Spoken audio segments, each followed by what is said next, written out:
നിങ്ങളുടെ പല ഉടമ്പടിക്കും സെക്യൂരിറ്റി ത്രെഡുകളില്ല ആൾക്കാർക്ക്. ഉടമ്പടി ആദ്യം നമ്മൾ ചെയ്യേണ്ടത് ഈ സെക്യൂരിറ്റി ത്രെഡ് ഉറപ്പ് വരുത്തണം. എന്നുവെച്ചാൽ ഉടമ്പടി എന്താണ് നമ്മൾ ദൈവത്തോട് ചെയ്തിരിക്കുന്നത്, വാഗ്ദാനം ചെയ്തിരിക്കുന്നത്, അത് നമ്മൾ ചെയ്തിട്ടുണ്ടോ എന്ന് ഉറപ്പ് വരുത്തുക. അപ്പോൾ സെക്യൂരിറ്റി ത്രെഡ് ഓക്കെ ആവും. എന്താ കാര്യം ചെയ്തത്? ഒന്ന് ഇത് ഓക്കെ ആയി കഴിഞ്ഞാൽ പിന്നെ വേറെ ഒരു പ്രശ്നവുമില്ല. ബാക്കി എന്താ കാര്യം? പിന്നെ വേറെ പ്രശ്നമൊന്നുമില്ല. ബാക്കി ദൈവം ചെയ്യേണ്ടതാണ്. നമ്മളുടെ കാര്യം നമ്മുടെ ഭാഗത്ത് നമ്മൾ ഓക്കെ ആയിക്കഴിഞ്ഞാൽ പിന്നെ ഒരു പ്രശ്നമില്ല.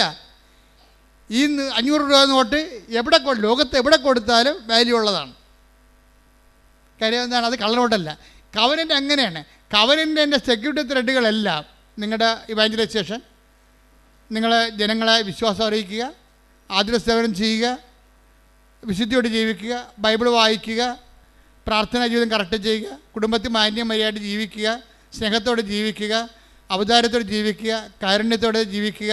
അങ്ങനെ ജീവിത രീതി സെക്യൂരിറ്റി ത്രെഡെല്ലാം കീപ്പ് ചെയ്താൽ ഇത് എവിടെ പോയാലും ഏത് കാലത്തും ഇത് വർക്കൗട്ട് ചെയ്യും.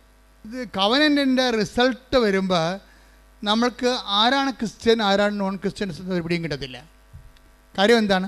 ആരാണ് ഹൃദയശുദ്ധിയുള്ളവരെ, ആരാണ് ദൈവത്തോട് സത്യസന്ധതയുള്ളവരെ, ആരാണ് വചനത്തിൽ വിശ്വസിക്കാൻ കഴിവുള്ളവരെ. അത് കപ്പാസിറ്റിയാണത്.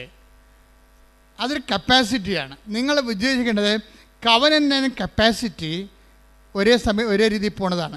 നിങ്ങൾ കവനൻ്റിലാണെങ്കിൽ കപ്പാസിറ്റി വർദ്ധിപ്പിക്കണം. നിങ്ങൾ അനുദപിക്കാൻ പറയുന്നതും സൽപ്രവൃത്തികൾ ചെയ്യാൻ പറയുന്നതും സാക്ഷികളാകാൻ പറയുന്നതിൻ്റെ ഉദ്ദേശം നിങ്ങളുടെ കപ്പാസിറ്റി എംപവർ ചെയ്യാനാണ്. സുവിശേഷത്തിൽ വിശ്വസിക്കണമെങ്കിൽ വേറെ എന്തിലും നിങ്ങൾക്ക് വിശ്വസിക്കാം. പക്ഷേ സുവിശേഷത്തിൽ വിശ്വസിക്കണമെങ്കിൽ നീ അനുദപിക്കേണ്ടി വരും.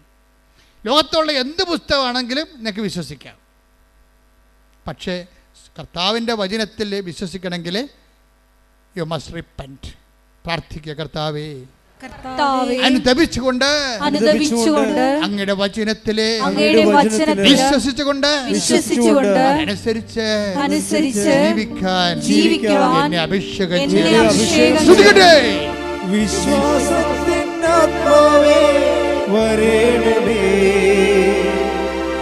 ആശ്വാസത്തിനാത്മാവേ വരേണമേ, വിശ്വാസത്തിനാത്മാവേ വരേണമേ, ആശ്വാസത്തിനാത്മാവേ വരേണമേ, പരിശുദ്ധാത്മാവേ പാവനാത്മാവേ എൻ്റെ ഹൃദയത്തിൽ വന്നു വാഴണേ.